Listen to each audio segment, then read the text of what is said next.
Caras e caros, eu e Marcos Barreira escrevemos um artigo intitulado Capitalismo Asiático, entre aspas, e Crise Global, e publicamos na revista Margem Esquerda número 37.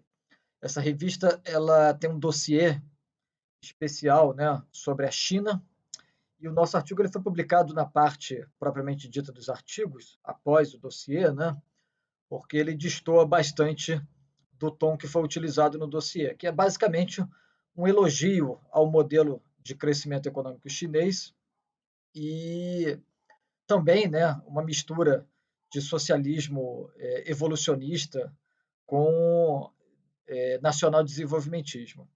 E, em geral, os textos fazem uma apologia do crescimento chinês como se ele representasse um desenvolvimento econômico nacional. O artigo que eu e Marcos escrevemos ele tem dois objetivos. Né? De um lado, é questionar as teorias que falam de um século do Pacífico, né?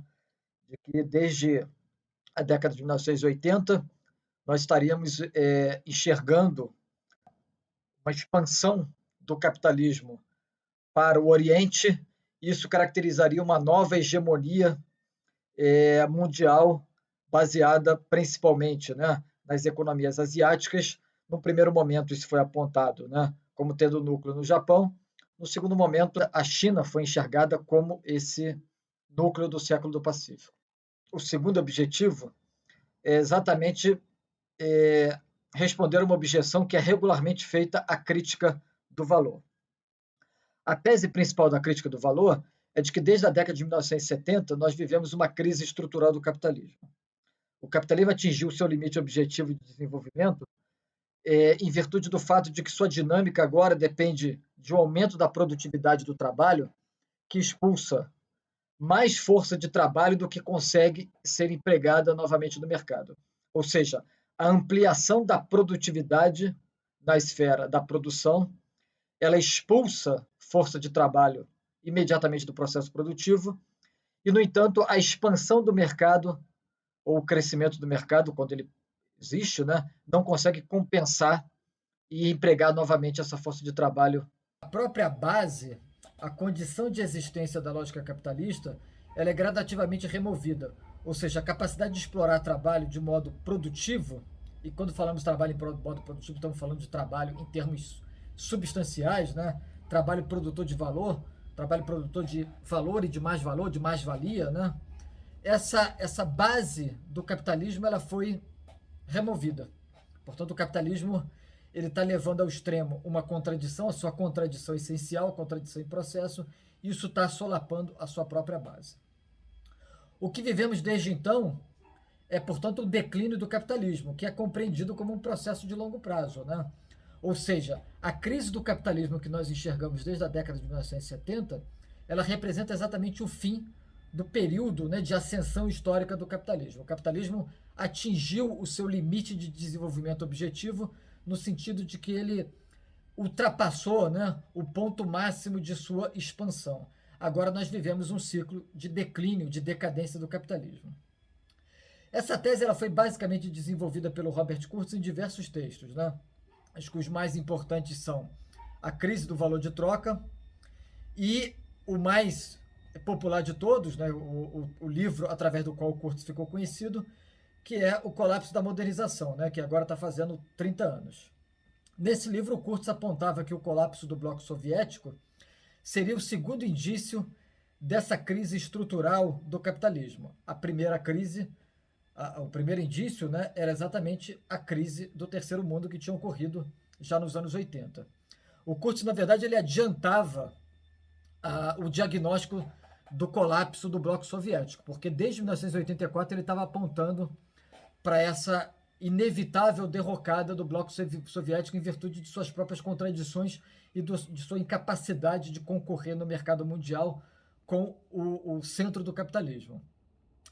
A questão é exatamente que, quando o Kurz está falando em uma crise estrutural, ele está falando que essa crise vai da periferia, ou seja, do elo mais fraco do capitalismo, avança para o centro do capitalismo, né? Devasta o segundo mundo e finalmente atinge o centro da economia mundial. Isso foi muito visível nos anos 90, nos anos 2000, quando crises econômicas brutais, né, devastaram a Europa e os Estados Unidos. Nessa tese, né, não está excluída a possibilidade de que alguns países ou economias locais apresentassem surtos de crescimento econômico, porque o declínio do capitalismo é visto como um processo complexo. Ele envolve uma concorrência desenfreada por mercados em contração. É isso que caracteriza a crise, né? A crise é marcada por uma contração do mercado mundial, já que a expansão do capitalismo, né, e a globalização atingiram todo o globo, todo o planeta. Quando atinge esse ponto máximo, há um declínio, um recuo, e, portanto, os mercados em contração sofrem uma concorrência cada vez mais acirrada.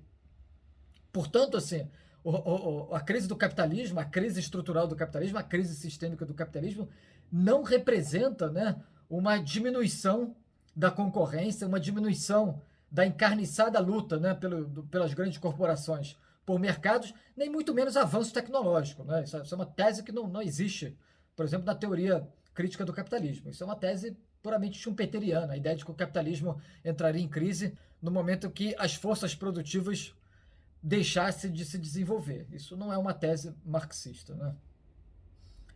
Então, assim, a ideia de que é possível crescimentos locais, né, e até mesmo nacionais, ela não é incompatível com o argumento principal de que não é mais possível um amplo crescimento econômico mundial.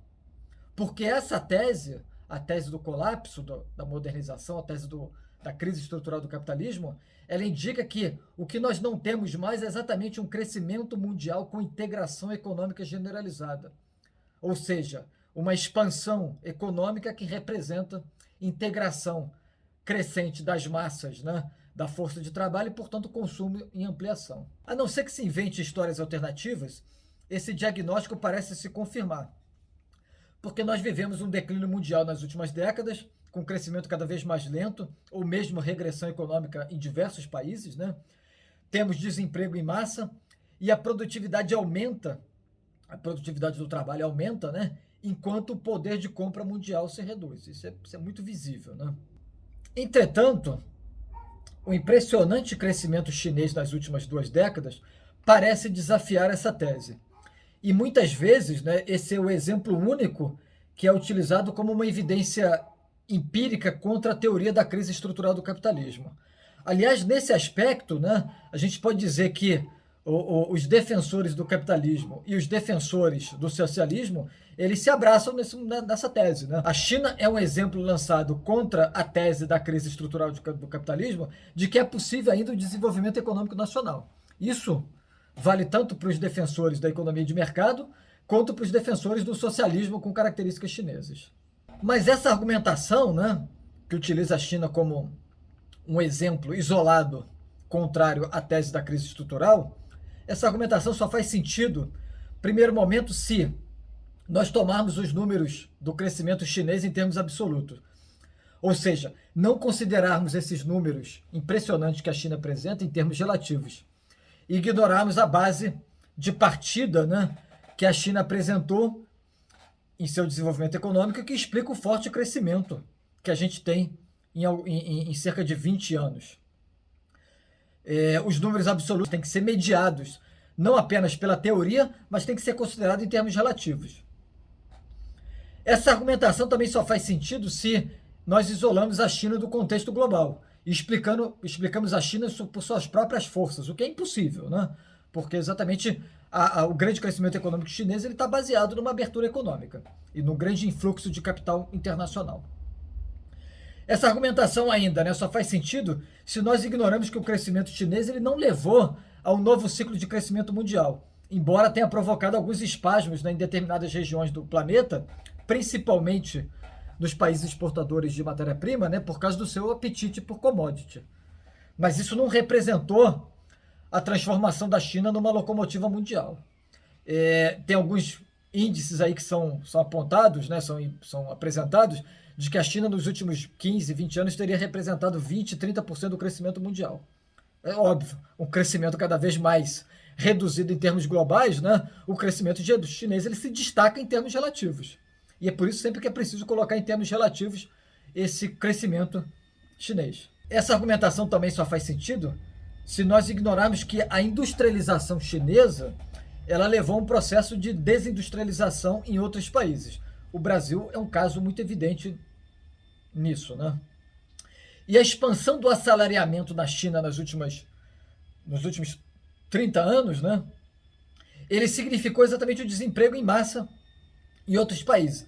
Há muitos estudos mostrando como milhões de empregos foram transferidos dos Estados Unidos, México, Itália, França, etc., para a China.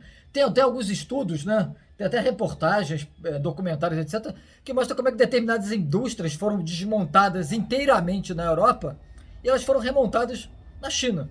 E aí, por opções, né, de deslocalização industrial, por opção ambiental, né, por causa das limitações ambientais, da regulação ambiental imposta na Europa, né? Em alguns casos, né, a gente teve até estudos em que foi possível rastrear o emprego perdido em corporações na França, por exemplo, né, uma determinada função de um empregado de uma grande corporação internacional, e ele descobriu como o emprego dele foi recriado na China pela mesma empresa na qual ele trabalhava, né, com um salário muito mais baixo, né? Então acho que isso é muito claro, né? A concorrência direta no processo de crise, ela leva exatamente a essas tensões e essa coerção cada vez maior por salários mais baixos. Então, isso não pode ser encarado como um crescimento amplo de empregos e consumo mundial. Pelo contrário, né? Você está trocando um assalariamento em condições médias, né, e até mais elevadas de renda por um assalariamento com baixos níveis de remuneração e um consumo, portanto, declinante em termos mundiais. E principalmente no que eu quero me deter aqui, só faz sentido falar que a China demonstra ainda as possibilidades de um crescimento do capitalismo se nós ignoramos que as condições para o crescimento chinês foram baseadas em crédito e dívida em larga escala, ou seja, capital fictício. Aliás, há poucos meses o presidente Xi Jinping, né, ele falou que está na hora da China deixar para trás o crescimento fictício da economia. E ele opôs a isso um crescimento genuíno. Mas só é possível separar essas duas coisas, né? Ou seja, crescimento fictício de crescimento genuíno, se você ignora o conceito de capital fictício, que é fundamental para entender o crescimento chinês, o milagre chinês. Então, a questão principal é por que a China cresceu de modo espetacular, enquanto quase todo mundo viu suas economias estagnadas ou andando de lado nas últimas décadas? Para responder isso, é possível focarmos num plano externo e num plano interno. Embora essa separação seja mais para fins de exposição, né, para fins didáticos, porque já não há mais uma separação possível, né, real entre o mercado mundial e uma economia nacional, e a China é de longe o melhor exemplo disso, né? Eu vou utilizar esse expediente para tentar explicar um pouco o crescimento chinês, o milagre chinês nas últimas 2 décadas. Isso, obviamente, tem que ser entendido dentro do contexto do mercado global, porque a China é o melhor exemplo de como o mercado capitalista se tornou um mercado global imediato. Ou seja, a economia capitalista é imediatamente uma economia mundial. O dia a dia, o cotidiano econômico, ele está afetado, atravessado pelas relações econômicas mundiais, pelo capital global. O grande crescimento chinês das últimas décadas não se deve ao fato de que se trata de uma economia planejada, né? Como a esquerda gosta de ressaltar. Também não se deve ao fato de que a economia se abriu para os investimentos externos, quando se combinou uma grande população, né, uma grande força de trabalho, com uma economia de mercado, como os liberais gostam de enfatizar. Eu acho que a combinação desses dois elementos, né, planejamento estatal e abertura econômica para investimentos estrangeiros, explica bastante coisa, porque a China não é como a União Soviética que congelou o elemento estatista, né? A China introduziu mecanismos concorrenciais desde o final dos anos 70, combinando isso com uma forte intervenção estatal, né? Isso deu mais fôlego a essa economia mista, né? Que levou à superação de algumas dificuldades econômicas que estavam visíveis nos anos 80 no bloco soviético. Então, assim, o dinamismo gerado, né, pela concorrência econômica chinesa, ele permitiu sustentar um pouco mais uma economia em que o Estado controla uma parte considerável dos nexos econômicos, né? Ou seja, houve uma introdução de concorrência, inclusive entre empresas estatais. Isso permitiu uma durabilidade maior de um regime que, nos anos 80, parecia fadado à extinção, né? Mas, obviamente, essa combinação de planejamento estatal e economia livre de mercado, ela não explica o milagre chinês.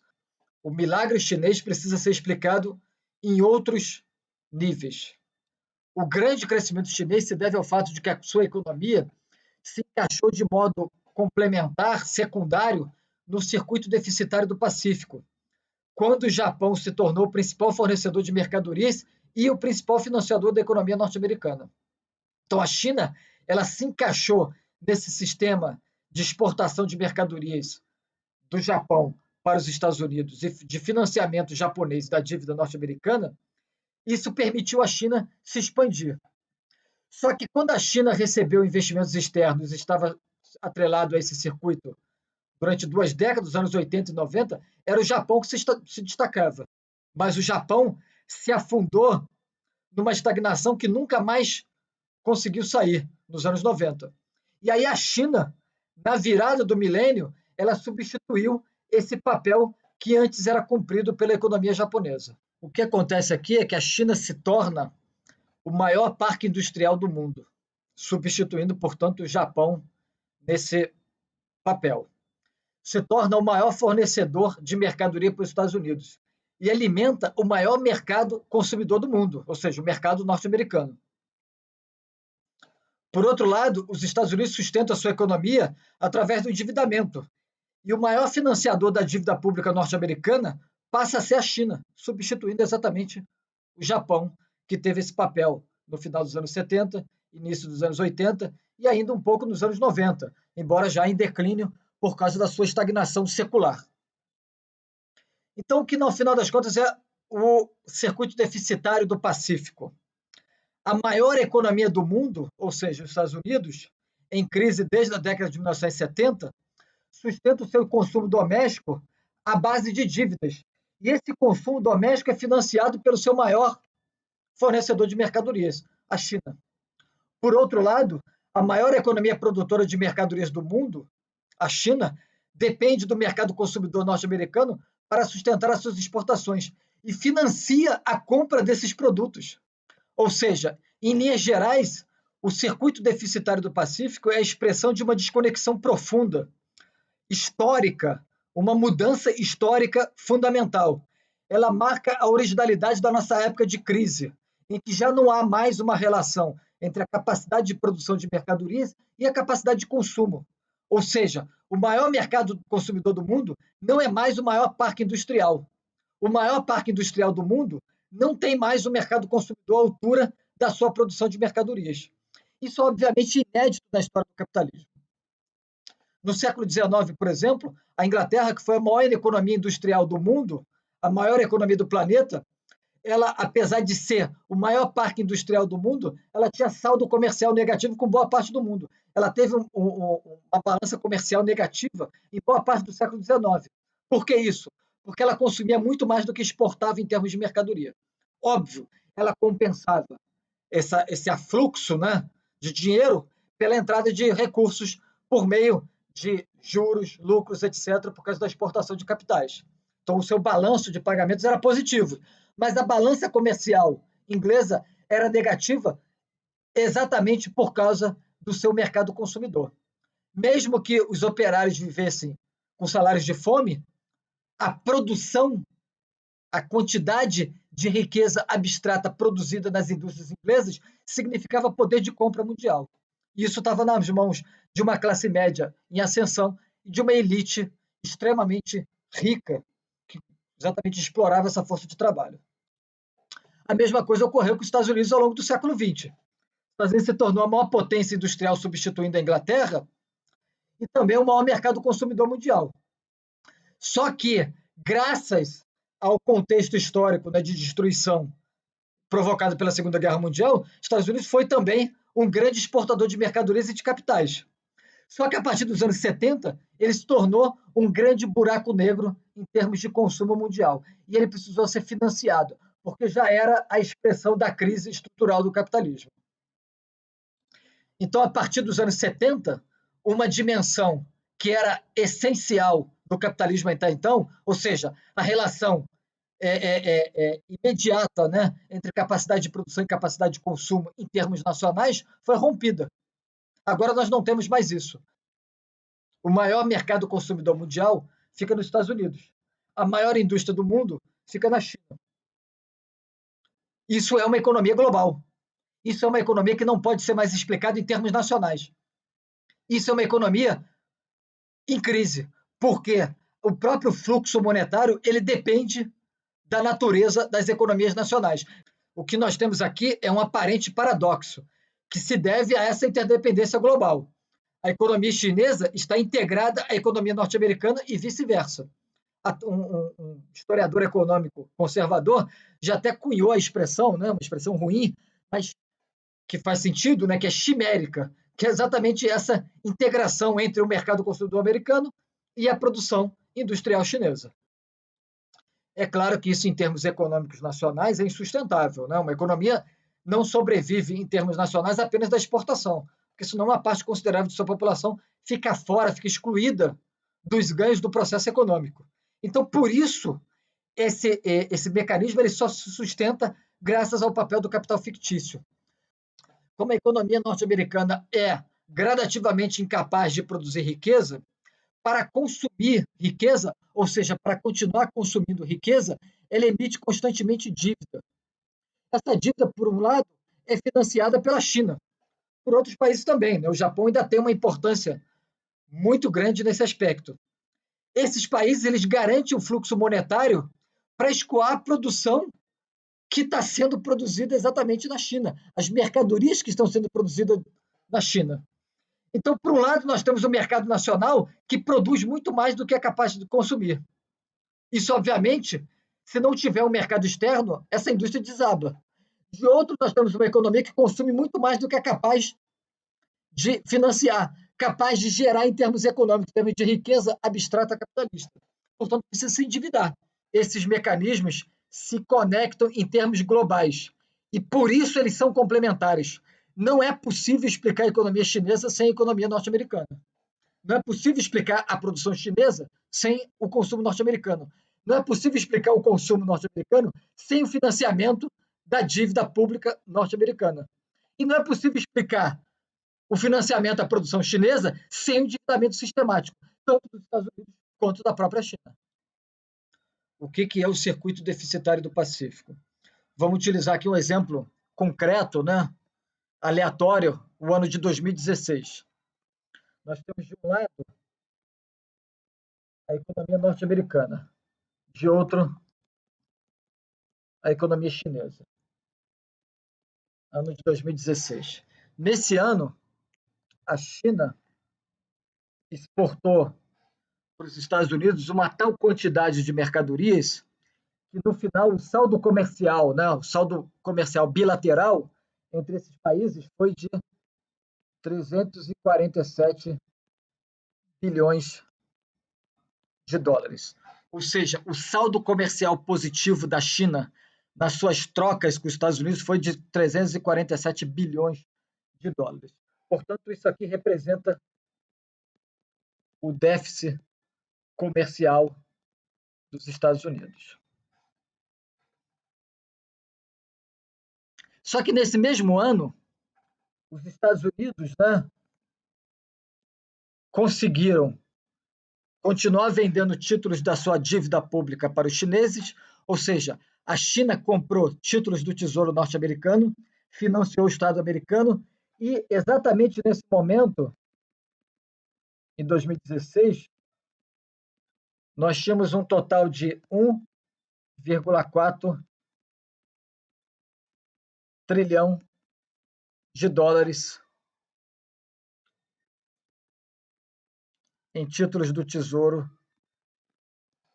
sob posse dos chineses. Ou seja, a China possuía 1,4 trilhão da dívida pública norte-americana. A China comprou, até esse momento, em 2016, 1,4 trilhão de títulos emitidos pelo governo norte-americano. Portanto, os Estados Unidos compravam mercadorias da China e, ao mesmo tempo, pegava dinheiro emprestado com os chineses para comprar, para saldar esse déficit comercial. Então, os Estados Unidos compravam mercadorias da China, sendo que boa parte dessas mercadorias são financiadas por dívida pública emitida pelos Estados Unidos e comprada pelos chineses. Há uma relação de dependência mútua. O maior mercado consumidor mundial depende do financiamento chinês para comprar mercadorias, porque ele não tem mais o poder de consumo que ele tinha no passado. Os chineses, que têm o maior parque industrial do mundo, têm o seu maior mercado consumidor nos Estados Unidos. Nós precisamos emprestar dinheiro para os Estados Unidos para que eles possam consumir suas mercadorias. Esse circuito é tão importante que somente esse saldo comercial desse ano representava 3% do PIB chinês. 3% parece pouco, mas isso é o saldo final.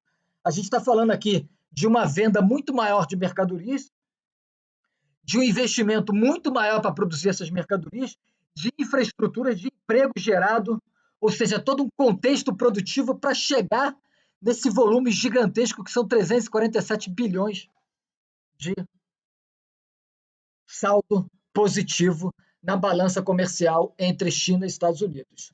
Por outro lado, um déficit na balança comercial norte-americana na relação com a China. Isso é o circuito deficitário do Pacífico. Hoje, esse circuito é basicamente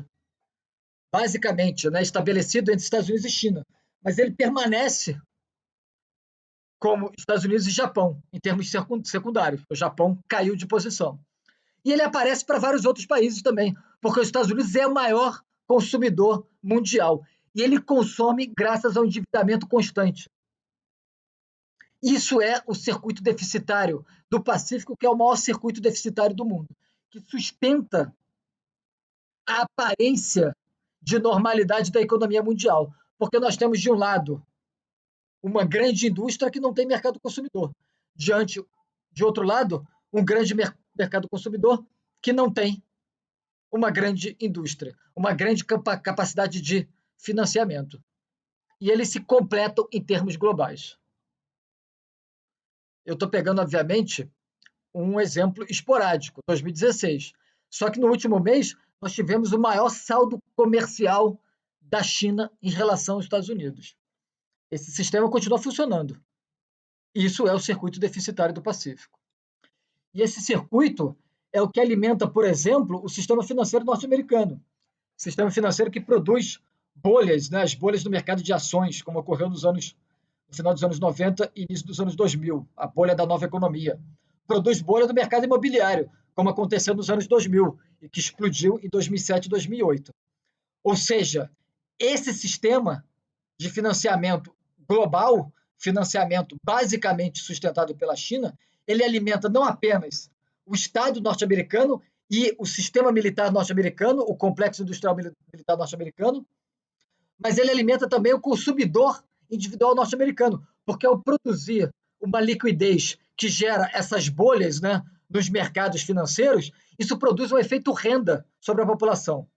Então, a população que ganha dinheiro, né, que consegue compensar a sua perda salarial, o seu poder de compra é cada vez mais reduzido, em termos reais, por ganhos no mercado financeiro, ou ganhos, por exemplo, com a hipoteca, né, a renovação da hipoteca, porque o imóvel está aumentando de preço no mercado, isso sustenta o poder de consumo norte-americano. Ou seja, o poder de compra doméstico nos Estados Unidos, ele é sustentado por esse circuito global. Mas não apenas o consumo familiar norte-americano que está sendo financiado. Como eu falei, a máquina de guerra norte-americana está sendo mantida graças ao financiamento chinês. E aqui temos uma configuração que é completamente ignorada pela maioria dos comentaristas internacionais. O poder militar dos Estados Unidos sustenta o dólar como a moeda hegemônica mundial, como principal divisa internacional, como principal meio de pagamento internacional. Mas esse poder ele é financiado exatamente pelo fluxo monetário de outros países. A China à frente de todos. E por isso qualquer discussão sobre nova Guerra Fria, hegemonia chinesa, novo século do Pacífico, ele cai na banalidade, na superficialidade, nas aparências, porque ele não considera exatamente esse sistema financeiro global baseado na dívida norte-americana, no consumo norte-americano da produção chinesa e no sistema que se sustenta graças ao dólar como moeda hegemônica. Uma moeda hegemônica que está lastreada no seu poder militar, e esse poder militar ele é basicamente financiado pelo endividamento norte-americano. Portanto, um novo século do Pacífico, uma nova hegemonia chinesa, isso é tudo palavrório. Se ignora essa relação íntima, essa conexão global entre a economia norte-americana, a economia chinesa e a economia global como um todo. Só que até agora eu falei dessa dinâmica, dessa dimensão exterior do capital fictício que foi responsável pela expansão produtiva chinesa. Isso funcionou durante um bom tempo e ainda funciona em grande medida. O exemplo recente talvez seja uma demonstração de que está voltando a ter uma importância fundamental. Só que a partir de 2008, com a crise financeira nos Estados Unidos, a crise imobiliária que atingiu fortemente a economia norte-americana, e como eu disse, ela acabou afetando esse efeito renda que a alta imobiliária tinha produzido nos consumidores norte-americanos. Essa crise financeira ela reduziu drasticamente o consumo dos Estados Unidos. E a China sofreu imediatamente esse abalo. Foi então que o Partido Comunista, o Partido Comunista Chinês, ele deu uma reorientação à sua economia, utilizando uma estratégia que ela já existia desde o final dos anos 90. O que houve na China não foi uma privatização das terras. Houve, na verdade, uma liberação da venda do direito de uso das terras, tanto terras agrícolas quanto propriedades urbanas. Então, o que ocorreu foi uma expansão sistemática da venda de terras, principalmente para obras de infraestrutura e construção de imóveis. Isso foi utilizado de forma sistemática a partir de 2008 como uma forma de tentar compensar a diminuição dessa grande fonte de financiamento da economia chinesa, que era a exportação para os Estados Unidos. A partir de 2008, portanto, nós temos um grande crescimento imobiliário das construções, uma ênfase cada vez maior na urbanização chinesa como um aspecto fundamental do seu crescimento econômico. E esse crescimento urbano, ele é basicamente financiado por meio de dívidas, no caso do setor privado, e nos créditos derivados do arrendamento das terras, no caso dos setores públicos, principalmente do setor estatal local. Ou seja, na China, os governos locais eles são proibidos de pegar empréstimo em bancos privados. Então, o que eles fazem é emitir títulos que são baseados no arrendamento das terras. Ou seja, nós temos um mecanismo interno de fabricação de capital fictício que é basicamente baseado no setor imobiliário. Aliás, não é por acaso que o Marx discute a renda da terra no terceiro livro do Capital, e logo depois que ele fala do capital fictício. Porque a renda da terra nada mais é do que antecipação de riqueza futura. A renda da terra é capital fictício por excelência. A renda da terra é você adiantar para o proprietário do imóvel o ganho que só vai ser obtido em termos reais no futuro. Se for obtido em termos futuros. E nesse momento, a China baseou seu crescimento principalmente nesse expediente de financiamento das construções baseado na venda do direito de uso das terras ou na venda futura do direito de uso das terras. Os governos locais passaram a utilizar um mecanismo que é chamado de LGFV, ou seja, Veículos de Financiamento dos Governos Locais. Eles são basicamente títulos que são lastreados na venda futura do direito ao uso da terra. Então, assim, os governos locais eles vendem a terra no mercado imediato, no mercado à vista, e eles ganham dinheiro com isso, se financiam com isso. É basicamente o mecanismo de financiamento dos governos locais. E por isso eles precisam utilizar toda a terra disponível sob sua custódia.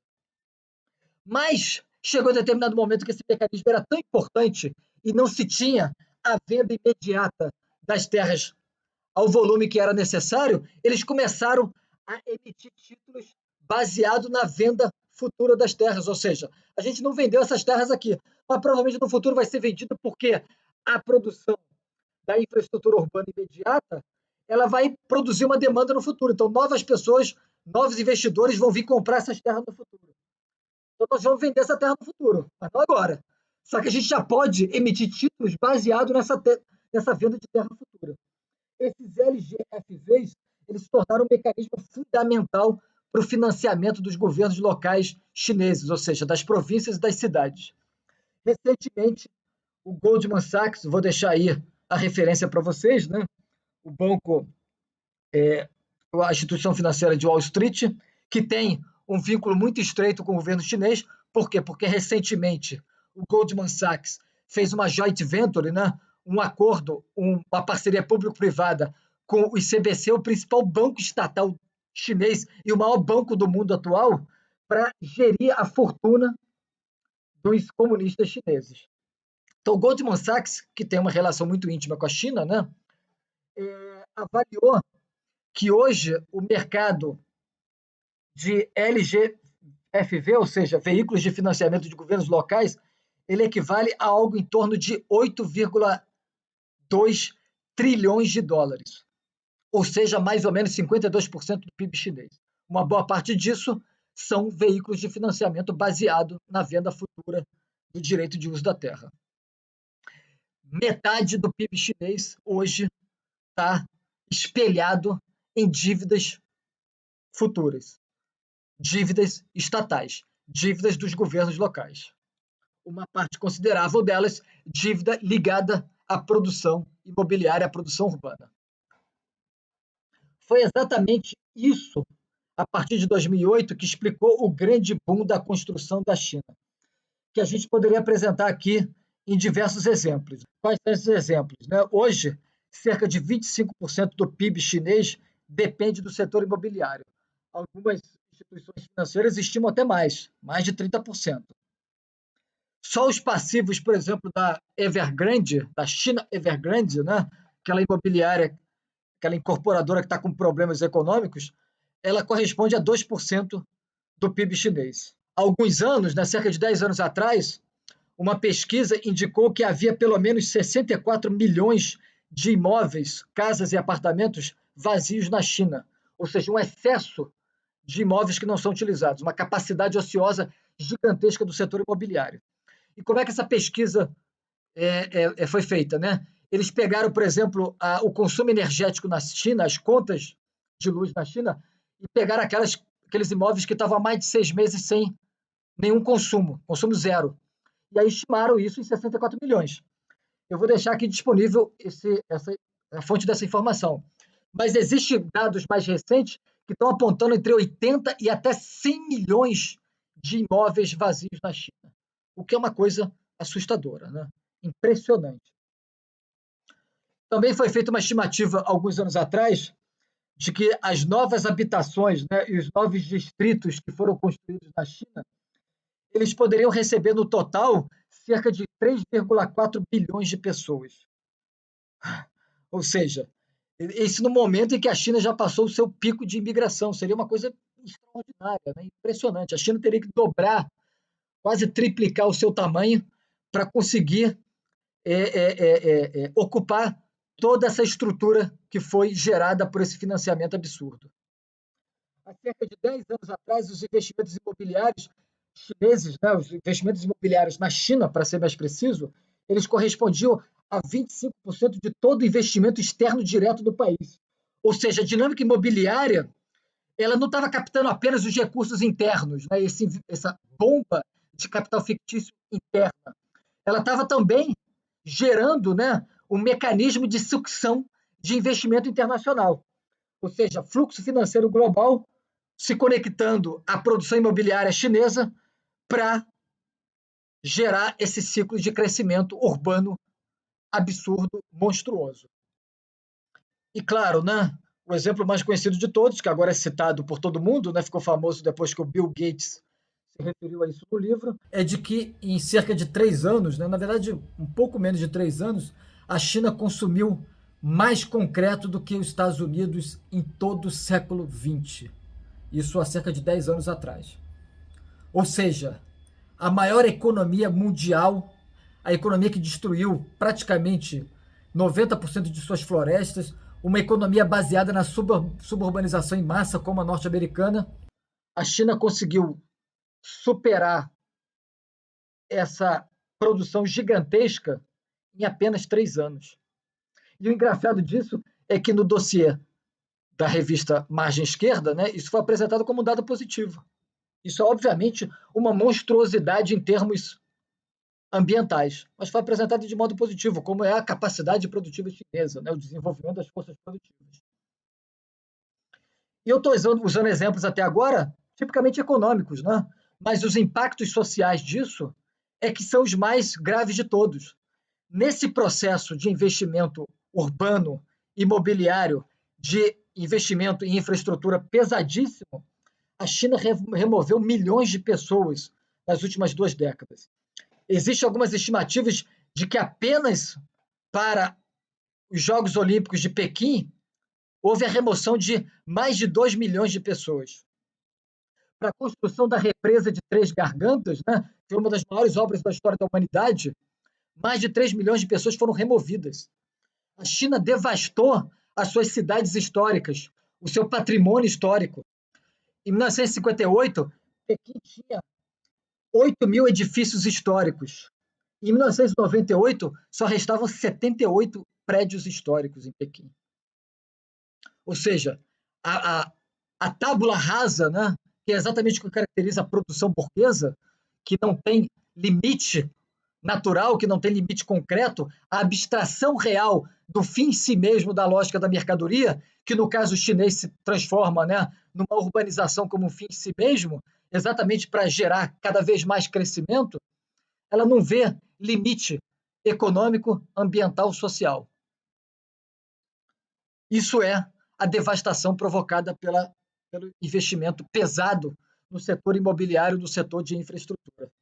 Existem casos de que bairros históricos, né, chineses foram demolidos inteiramente e no lugar deles foi construído uma cópia, uma, uma, uma simulação, né, um pastiche do bairro anterior, só que agora organizado, regulado, racionalizado pelo Estado.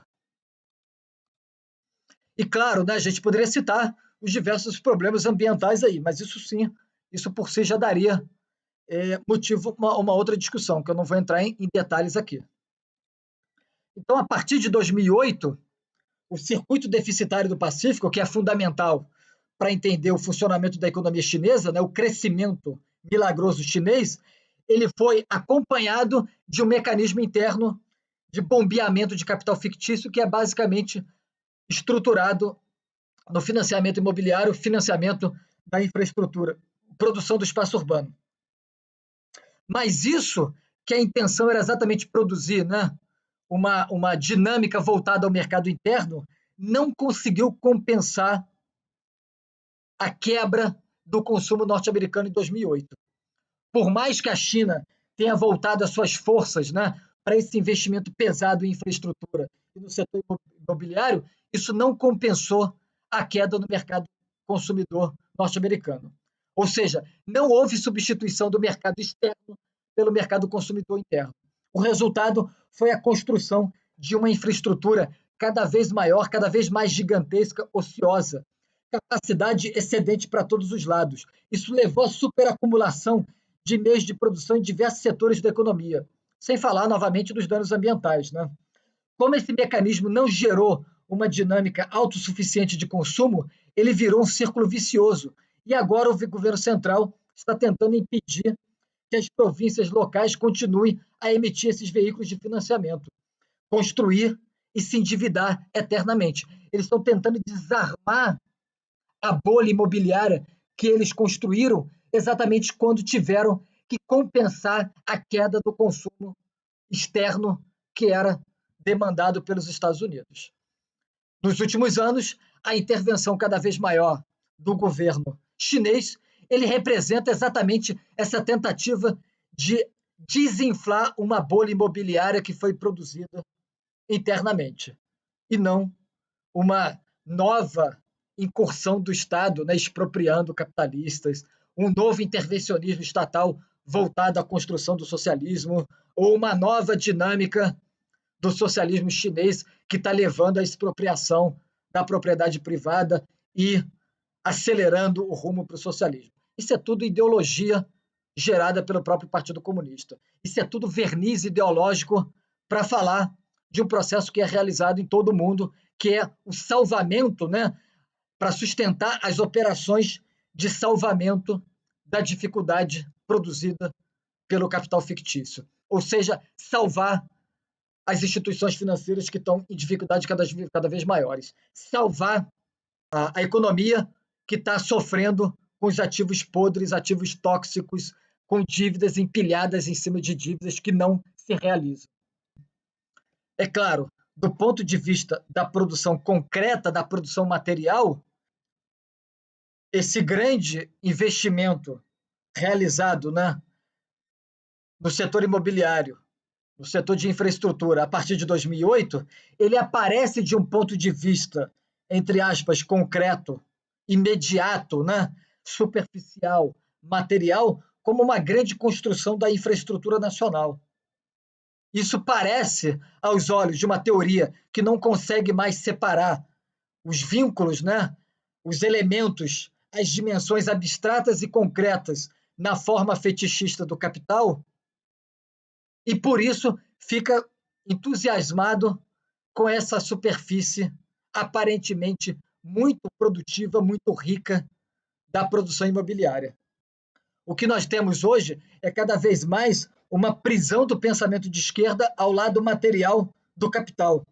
Ou seja, o investimento, para eles, parece imediatamente como investimento produtivo, porque ele tem uma aparência imediata, muito concreta, muito real, muito física, né? E o setor imobiliário, ele oferece esse engano, esse engodo de forma mais sistemática.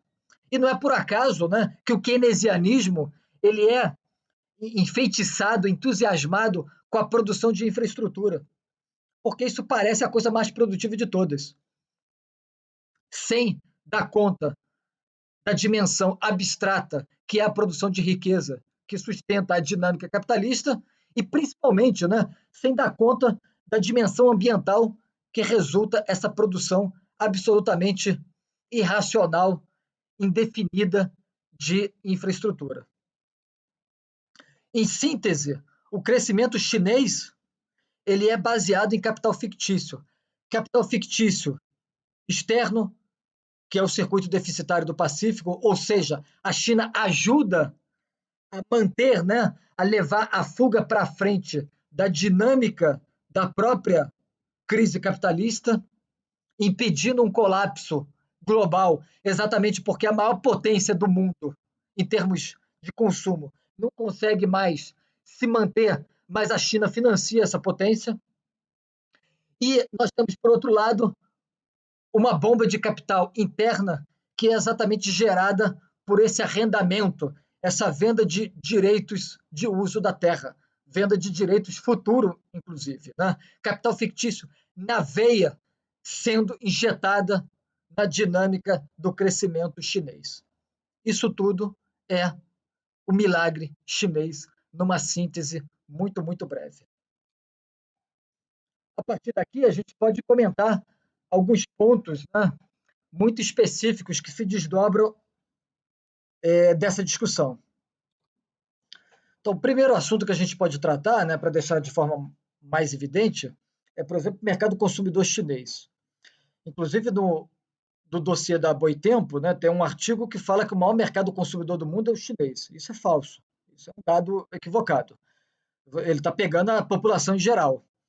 A China não é o maior mercado consumidor do mundo. De longe, o maior mercado consumidor do mundo é os Estados Unidos. Porque a China exatamente deixou de ser uma economia mais ou menos autárquica, né, isolada lá nos anos 70, e se abriu para o mundo. E ao se abrir para o mundo, ela passou a depender cada vez mais da dinâmica exterior, do mercado exportador. Então, por exemplo, no final dos anos 90, o mercado consumidor interno representava, na China, 50% do PIB. Hoje, ele não chega a 40% do PIB. Vou deixar as fontes depois para vocês. Isso é muito claro. Ou seja, a China tem um mercado consumidor que não representa nem a metade da sua riqueza produtiva nacional. Para comparar, por exemplo, com o Brasil tem quase o dobro. O Brasil chega a 60 e poucos por cento de mercado consumidor interno. Porque o Brasil desenvolveu, em termos relativos, uma classe média muito mais considerável nos anos de desenvolvimento. Uma classe média que está sendo achatada de forma sistemática nos últimos 30 anos. Mas ainda tem um mercado consumidor considerável. Por isso que, mais do que a indústria hoje, é o setor de serviço de consumo, né, o que sustenta a economia brasileira. Por isso, quando esse setor vai mal, a economia deságua. Então, um outro dado importante é esse aqui, ó. É um gráfico retirado do artigo do economista chinês Hong Hongfeng. O artigo chama-se O Braço Direito dos Estados Unidos, o dilema da República Popular da China na crise global. Ele originalmente foi publicado na New Left e saiu na Estudo Sebrap também. Esse artigo mostra a dependência, né, recíproca de China e Estados Unidos. E aí mostra exatamente o mercado consumidor interno, né, ou seja, o consumo privado como percentual do PIB na China, que vai gradativamente caindo dos anos 80 em diante. Ele vai até mais ou menos 2007, 2008, esse gráfico. E ele mostra uma comparação, ele faz uma comparação com as outras economias do leste asiático, que eram economias também de plataforma de exportação, né? Economias vinculadas ao circuito deficitário do Pacífico, ou seja, Japão, Coreia do Sul, Taiwan, Singapura e Hong Kong. A gente vê que esses países eles têm um mercado consumidor interno mais importante do que o próprio mercado consumidor chinês, ainda que também tem uma grande dependência da exportação. Eles não chegam a 60% do PIB, né?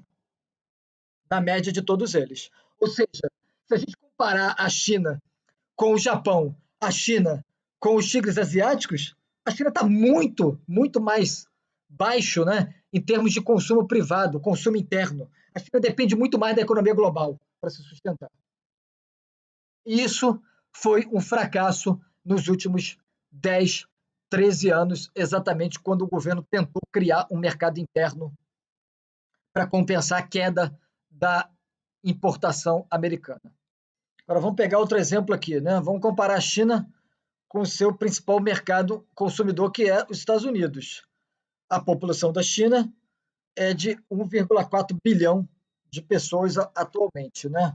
Os Estados Unidos, 330 milhões de pessoas.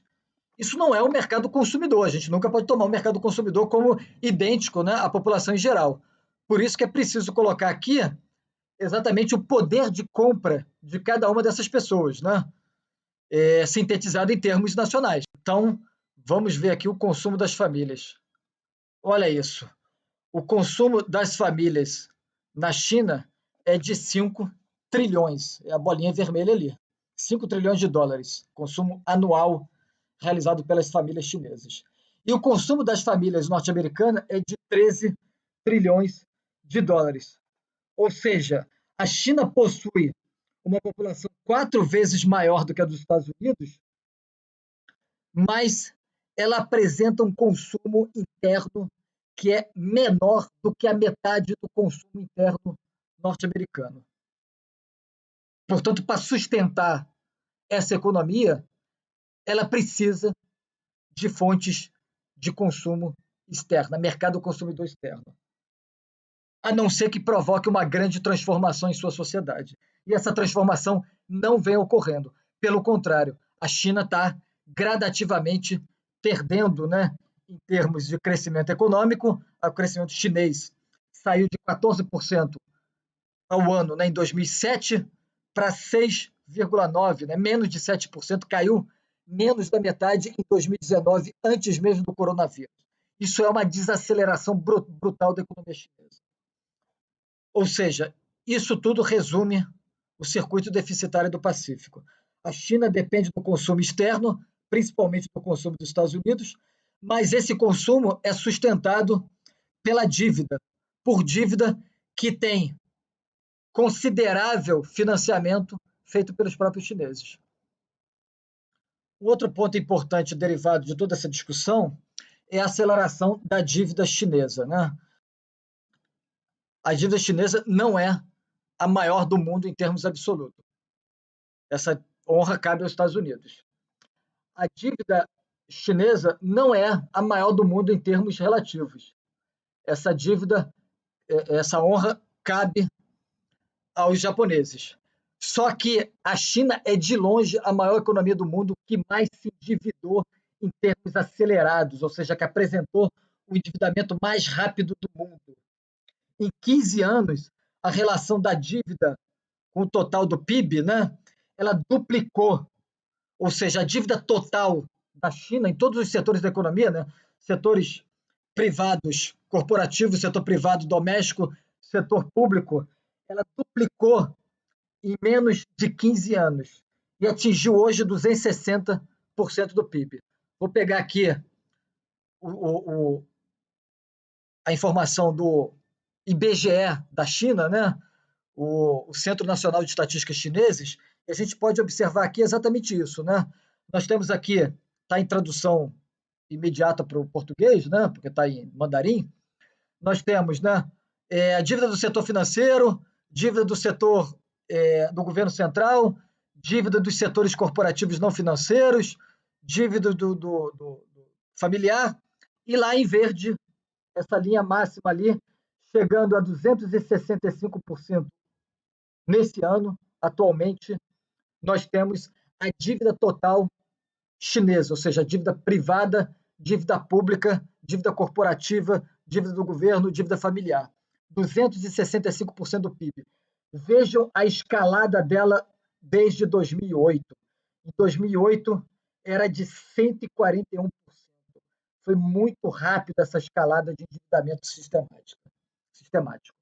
Só nos últimos 5 anos, a dívida aumentou em 45 pontos percentuais. Isso é muito, muito mais do que qualquer outra sociedade na história. Em 12 anos, o aumento da dívida total na China é maior do que todo o sistema bancário dos Estados Unidos. Nesse período recente, o crescimento anual da dívida é muito maior do que o crescimento do PIB. Ou seja, o endividamento está acelerando uma velocidade muito maior do que o próprio crescimento da economia, que está, na verdade, desacelerando nos últimos 15 anos. Né? Isso é algo sistemático. A gente pode pegar algumas frases aqui que eu vou deixar para vocês. Né? O Lu Jivei, né? Se a minha pronúncia estiver correta, ex-ministro das Finanças. Ele, em 2015, disse o seguinte, né? A primeira coisa que devemos fazer é parar o acúmulo de alavancagem. Ou seja, o ex-ministro das Finanças chinês reconhecendo o problema da alavancagem financeira na China. A mesma coisa disse, em 2015, o diretor de assuntos orçamentários do Congresso do Povo, o Liao Xiaojun. Minha pronúncia aí, novamente, eu peço desculpas. Né? A pressão de reembolso da dívida do governo local é enorme, disse ele. Um perigo oculto. Se deixarmos os riscos da dívida continuar se acumulando, eles serão transmitidos ao mundo financeiro, desencadeando o risco sistêmico. Risco sistêmico é a expressão do mercado, né, financeiro, exatamente para o contágio, quando nós temos uma pirâmide de dívidas alastrada para todos os setores. Então, o default, né, a insolvência da dívida no setor, ela se reproduz para outros no efeito dominó. Isso são as lideranças financeiras chinesas reconhecendo o problema do seu próprio endividamento. E por isso, nos últimos anos, essa tentativa de desinflar, controlar, dirigir um pouso forçado da economia chinesa, que, por um lado, provoca desaceleração brutal no crescimento, de outro, está sendo um fiasco porque nós temos cada vez mais problemas sendo reproduzidos em termos financeiros e em termos sociais. Então, podemos concluir essa discussão falando exatamente que o crescimento chinês ele baseia em capital fictício. E ele é inevitavelmente articulado, né, imediatamente articulado ao capital global. Aquilo que Curtis chamou de capital global imediato. Não se pode explicar a economia chinesa como desenvolvimento nacional. Até porque, em termos nacionais, ela não consegue se desenvolver porque não produz um mercado interno satisfatório que contemple nem sequer metade da sua produção. Isso não é um milagre econômico ao estilo do passado. Isso é simplesmente um retrato da crise global do capitalismo que apresenta um surto momentâneo de crescimento. Ou seja, esse surto momentâneo de crescimento, ele é parte da própria dinâmica cada vez maior de substituição da acumulação real de capital por multiplicação monetária, por capital fictício. Isso é um mecanismo de crise. Isso é face da própria crise do capital. Isso tem outros desdobramentos que não cabe tratar aqui, por exemplo, que é a multiplicação monetária que leva ao mundo enxurrado, né, de dívida e monetariamente inflado, que vai levar inevitavelmente a um processo de desvalorização brutal, a uma inflação estrutural global. Mas isso é tema para outra discussão. Antes de concluir, eu queria indicar algumas leituras, né? A leitura principal que eu recomendo, que é a tese principal que nós nos baseamos aqui, é a tese da crise estrutural do capitalismo, né, da crise sistêmica do capitalismo, que é a tese do Robert Kurz. Ela aparece no livro, né, A Crise do Valor de Troca, que está indicado aqui a referência. A discussão sobre o circuito deficitário do Pacífico aparece em vários textos do Robert Kurz, mas eu indico principalmente O Poder Mundial e Dinheiro Mundial, que está num dos livros principais que foi publicado aqui com os artigos do Kurz nesse sentido no Brasil, também aparece aí para vocês. Existem vários artigos do Kurz tratando especificamente do caso chinês, embora eles estejam um pouco desatualizados, né, a dinâmica geral me parece que permanece completamente válida, né? Eu citaria aí A China Não é o País das Maravilhas e A Bolha Chinesa, né? São textos já um pouco antigos, lembrando que o Robert Kurz ele faleceu em 2012. Né? Por fim, nós temos uma discussão bem interessante sobre o mito, né, de um capitalismo confuciano, de uma diferença cultural no capitalismo asiático, que o Kurz já se referia no caso japonês. Então tem esse artigo que eu também recomendo, está indicado aí, O Mito do Capitalismo Confuciano. Ele é uma crítica a essa visão culturalista do Oriente como uma nova forma, né, de crescimento econômico baseado em outras relações sociais e culturais. Há um artigo também do Thomas Cornett que eu deixo indicado aí sobre a crise na China. Outras recomendações de leituras, né? Mylène Goulart, uma economista francesa que tem alguns artigos publicados no Brasil, ela entende a crise na China como uma crise de superacumulação e ela tem um livro que é fundamental sobre isso, que é, na verdade, uma brincadeira com Giovanni Arrighi, né, que viu no crescimento chinês uma expressão da divisão social do trabalho, tal como teorizada pelo Adam Smith e levada ao extremo. A Mylène Goulart vê no crescimento chinês não um exemplo da economia clássica e da economia de mercado como algo simpático e afirmativo, né, mas como um processo de crise sistemática. Ela escreveu um livro chamado exatamente Karl Marx em Pequim, em oposição ao Giovanni Arrighi. Eu recomendo, apesar de ser uma leitura marxista mais tradicional. Seguindo, nós temos diversos artigos na New Left, né, de intelectuais chineses que são críticos do regime chinês e são críticos também, né, da visão liberal de Hong Kong e do Ocidente. Nós temos um livro interessante do Gene McMahon, chama-se A Grande Muralha da Dívida da China, Bancos Fantasmas, Cidades Fantasmas, Empréstimos em Massas e o Fim do Milagre Chinês. Esse é um livro bem interessante, embora muito limitado de um ponto de vista mais teórico, né, que mostra a monstruosidade do crescimento imobiliário chinês. Né? Nós temos também um outro livro, né, Wade Shepard, Cidades Fantasma da China, a história de cidades sem pessoas no país mais populoso do mundo, que é uma descrição mais empírica das cidades fantasmas chinesas, né? Dessa bolha imobiliária que produziu capacidade ociosa para todos os lados. Por fim, uma indicação também interessante é o coletivo Shuang, que tem diversos artigos publicados na internet, principalmente em inglês, alguns deles traduzidos em português, né? Que é um grupo de comunistas chineses que definem o regime do Partido Comunista Chinês como um capitalismo de Estado. E ele se opõe aos liberais de Hong Kong. Né? Eles produziram muitos textos interessantes nos últimos tempos, alguns deles sobre a queda da taxa de lucro na China, que eu tenho lá minhas reservas do ponto de vista teórico, mas um artigo muito importante, ficou muito famoso, mostrando como a industrialização chinesa, né, e o avanço do capitalismo chinês é a fonte de novas monstruosidades biológicas, como é o caso do coronavírus, né? Tem um texto muito importante eles falando como é que o RAM é o centro da epidemia mundial exatamente por causa das suas singularidades em termos produtivos, em termos capitalistas, né? Então, estão indicados aí várias leituras e agradeço a atenção.